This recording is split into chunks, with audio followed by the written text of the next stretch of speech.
Assalamualaikum warahmatullahi wabarakatuh. Saya Fatia Iskarima dari jurusan S1 Manajemen dengan NIM 24110243123 akan mensosialisasikan materi ke-6 dan materi ke-7 dari dosen Pak Jubaidi selaku dosen pembimbing bisnis digital. Judulnya yaitu pentingnya keamanan dan kehalalan dalam makanan. Makanan yang baik adalah makanan yang sehat dan makanan yang bersih dan halal. Tujuan sosialisasi ini ada 3, yaitu yang pertama memahami konsep sanitasi makanan, yang kedua menjelaskan prinsip halal food, dan yang terakhir adalah menghubungkan keduanya untuk menjamin kualitas pangan. Apa sih itu food sanitation? Jadi sanitasi makanan adalah upaya untuk menjaga kebersihan dan keamanan makanan dari kontaminasi biologis, kimia, dan fisik. Tujuannya itu ada 3. Yang pertama adalah mencegah keracunan makanan, yang kedua menjaga kualitas gizi, dan yang terakhir adalah meningkatkan kepercayaan konsumen. Prinsip sanitasi makanan ada beberapa, yaitu yang pertama kebersihan personal, seperti misalnya Bapak mencuci tangan dulu sebelum Bapak menyajikan makanan, dan baju Bapak harus bersih. Nah, yang kedua adalah higienis lingkungan, misalnya seperti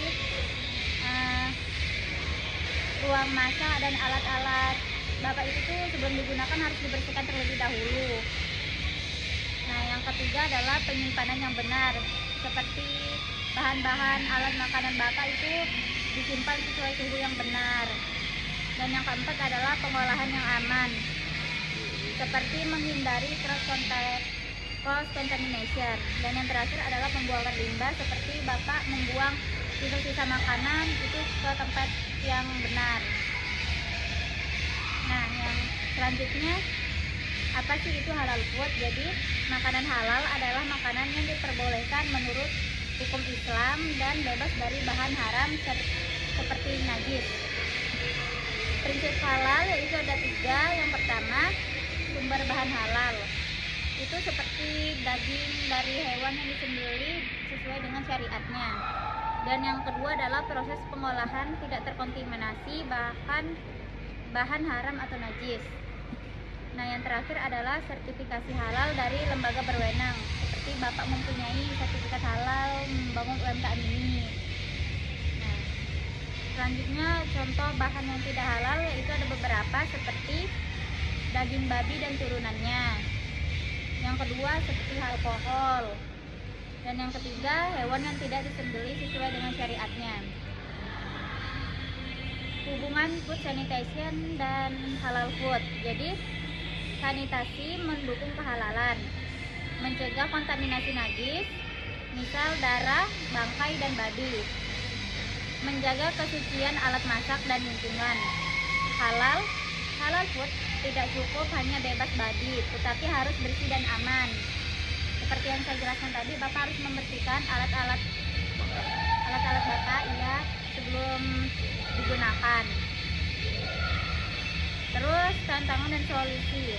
Tantangannya itu kurangnya edukasi, campuran bahan tidak jelas, proses produksi massal, dan solusinya yaitu pelatihan sanitasi dan halal, label bahan baku yang transparan, dan audit rutin dan kontrol mutu.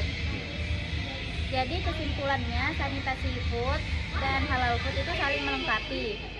Terus menjamin makanan yang tidak hanya halal secara hukum, tetapi juga thayyib, baik dan higienis. Dan yang terakhir, peran semua pihak, pemerintah, industri, dan konsumen sangat penting. Bagaimana Bapak, ada yang mau ditanyakan? Jadi sekian dari saya. Assalamualaikum warahmatullahi wabarakatuh.